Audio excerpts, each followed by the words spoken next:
LoungeMediaPro.com. Primo in the house.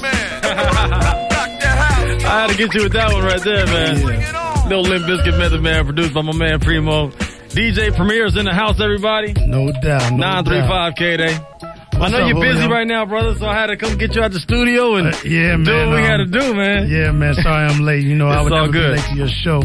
And plus you were banging all the classics and stuff. Yeah, man, it's all good. Who you out here? I know you're out of town. Yeah, out in L.A. working with somebody. Yeah, man. Big shout to Christina Aguilera. We in the studio doing some funky things. And she's so regular, man. I love her. Christina Aguilera. Yeah, she's doing what she's calling a soul album. Really? She's strictly doing an album that's non-pop. You know, non-commercial. And she said she wanted to make it sound like the influences of like Aretha Franklin, Gladys Knight, you know, Al Green, Curtis Mayfield, Marvin Gaye, things like that. Wow. And you know, that's up my alley because I'm from that era. No doubt. And because of that, she's allowing me to stay funky the way I do it, to where DJ Premier fans won't be disappointed, and I won't be disappointed. Right. I got to keep it raw at all times. Yeah, you know no doubt about it. Big shout out to Redmatic too, man. Yeah, Redmatic's in the house. Yeah. Hey, you seen Alchemist? You talked to Alchemist earlier? What's going on? I just dropped Alchemist off. What up, Alky? I know you listening. How's he doing, man? I've been shouting him out on the air. You know, up, the ribs all bruised up, and the lung was bruised, almost punctured, but he's good to go.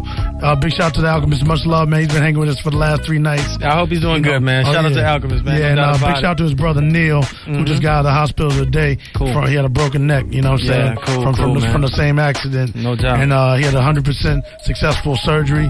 He's at the pad now with the neck brace, but he's chilling. That's good. What up, Neil? Nothing wrong with being in L.A. That's big shout out to Dilated Peoples, too. Yeah. We're about to go in the studio and do another joint. Yeah. Primo, what's going on with you, man? Talk to me about, you know, I mean, I definitely want to talk to you about your history, but I mean, I'm going to get to what's going on right now. Christina Aguilera. Yep. I know I read in some paper that you bought D&D Studios back. Yeah, we took over. It's called Headquarters in memory of my man Headquarters. Rest in peace. One of the illest soldiers of the planet Earth. And also, I just started a new label called Year Round Records, which is dedicated to strictly hardcore hip-hop, the raw way that I was, you know, brought up on it, because I'm still a fan. And as a fan, I want to buy records too, and I don't want to buy no garbage. So I listen to everybody. You know, we listen to Nelly, we listen to, you know, Mike Jones, all of that. But I won't make a record like what they doing because that's their style. And you know from back in the days, Julio, you know, anytime you do a style, you don't bite everybody else just because it's popular. You create your own style, and that's what makes a record last, and you have more money to spend on good quality music. Back in the days, we had Slick Rick, but we also had Dr. Dre with the Wrecking Crew. We also had the world famous, the LA Dream Team. We had Egyptian Lover.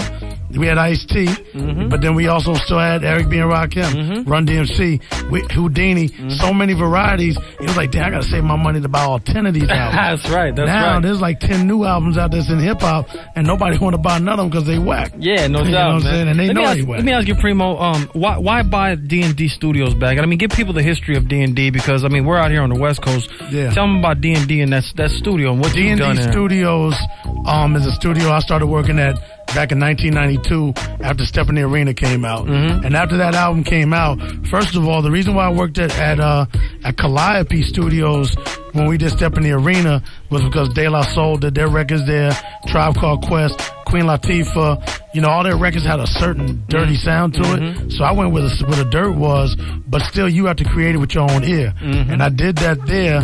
And then when I went to D&D with Lord Finesse and Showbiz, Lord Finesse did a remix of Return of the Funky Man remix, wanted me to do the scratches. Showbiz did the beat, and they gave me a cassette of the mix down. And when I played it in my van, which everybody knew I had the illest sound system back in them days, and we had a nickname for my van, the Mobile Party Unit, and all that. And I put it in there, and it sounded so ill. I was like, I'm working here from now on to get that same sound. Wow, that's crazy. And Finesse says you must always flick some type of switch when you get there because everybody else goes there and can't get the same sound.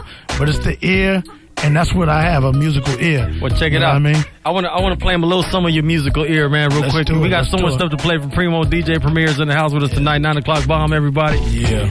Let's go, Biggie. BLG, R.I.P. Yeah. Produced by Primo. Julio J. 9 o'clock bomb. KDAY. 1-93.5 KDAY. DJ Premier in the house, y'all. That's a crazy record. I love that record, man. The way you got that R. Kelly in there, man. Yeah, big. Rest in peace to B.I.G. He's the one that actually told me to scratch that. Really? I was like, you sure it's going to work? He said, just do it. Just do the Premier thing. That's what they call it, the Premier thing. Really, so, man? Yeah, and I came the next day and brought the record, and it worked. Damn, that's crazy. Yeah. Let me ask you, Premier, about you've got to work with a lot of great MCs and vice versa, because they've also gotten to work with you, because no matter anybody's record that you can name that's a classic in hip-hop, has always had to have a primo beat on there. In one way or another, you know what I mean? No doubt. You work with B.I.G. I mean, I know I'm gonna miss a lot of people, but B.I.G., Jay-Z, Nas, Guru, Limp Bizkit, Method Man, KRS-One, the Boom Bap, and all that stuff you did with that. Yeah. I mean, you go on and on. Rakim. Rakim, yeah, that's right, Rakim. I mean, okay, with all those guys, right? You as a producer, like, how is each one different?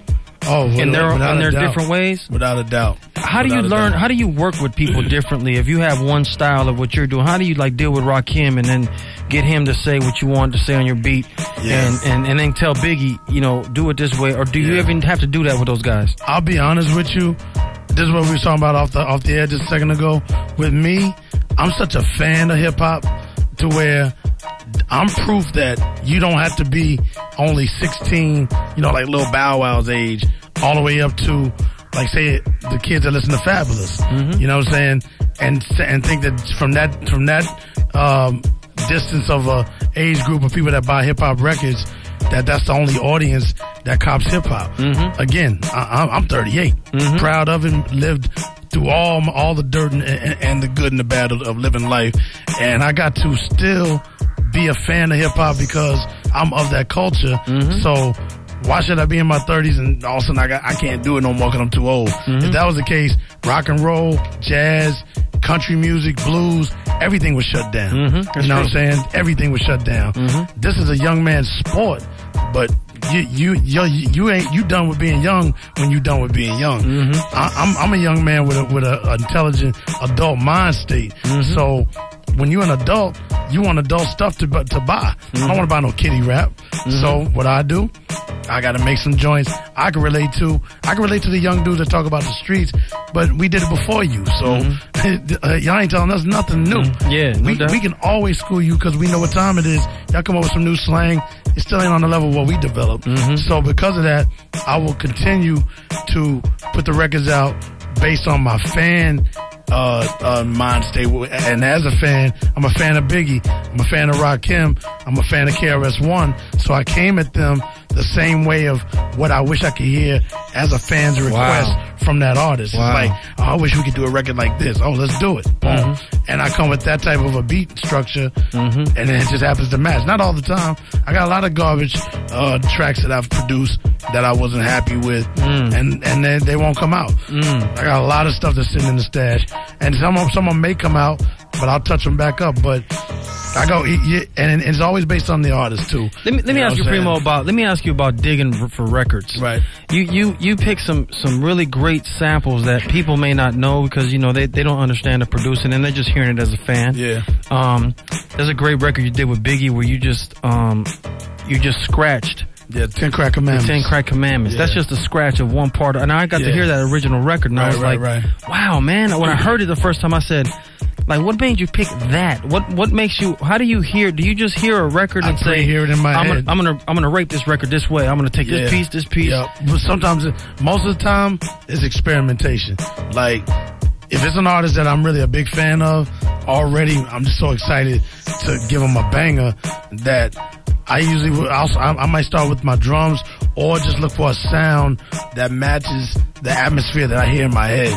And I don't care if I got to search a week for that sound. Wow. I mean, it won't take no week, but if it takes that long, until it sounds like it only in the sampling art form, of course, because now I'm starting to play stuff. But in the sampling art form, when I hear that sound, now I experiment with certain ways to release it or catch it this way until it just sounds like it's something I can loop up. Wow. And so I looped myself doing the scratch, and all of a sudden that became one of the illest bangers of Big's whole career, which is, you know, a blessing. You know what I'm saying? So that was an ill beat, man. I got to tell you, man. I love it. I want to ask you about your drums too, Primo, because I like the way, like when I listen to your records, while your records are always you, and I can hear when other people are not saying trying to do you, but they're influenced in that sense. Right. I love the swing that you do on the drums. You have a certain all that Tamale Mall, man. That's my question. My question is, how'd you learn how to get the swing down? And is it a swing thing?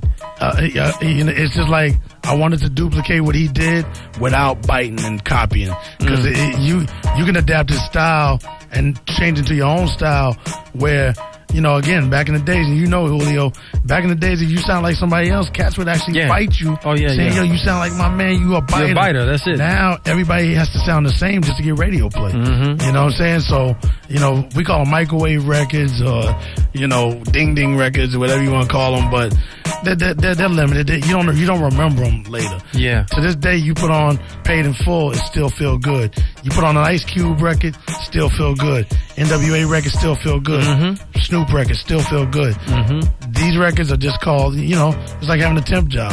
You know what I'm saying? You know you're not going to be here long, but right now you got a little money coming in. I hope you get more from the money you make, because that's all you're getting. No doubt. I want to get into this real quick and show people what we're talking about, but I got to ask you, man, that was I'm going to play Mass Appeal, man. That's probably one of my favorites. Right. Not just records, but I love that sample. However you found that, wherever you found that. We made that record to make fun of radio because they started softening up the hip-hop on the radio, and hip-hop has always been from our hardcore roots. So the hardcore element, Run DMC used to always be like hardcore, LL, hood, Melly Mel, hard, everything was hard. So when it started really softening up, we were making a joke about radio being soft and what a track had to sound like to get played on the radio, and that became one of our biggest radio records. Oh, I love this record right here. We got Premier in the house, everybody. 935 KDAY, 9 o'clock bomb sits up. LoungeMediaPro.com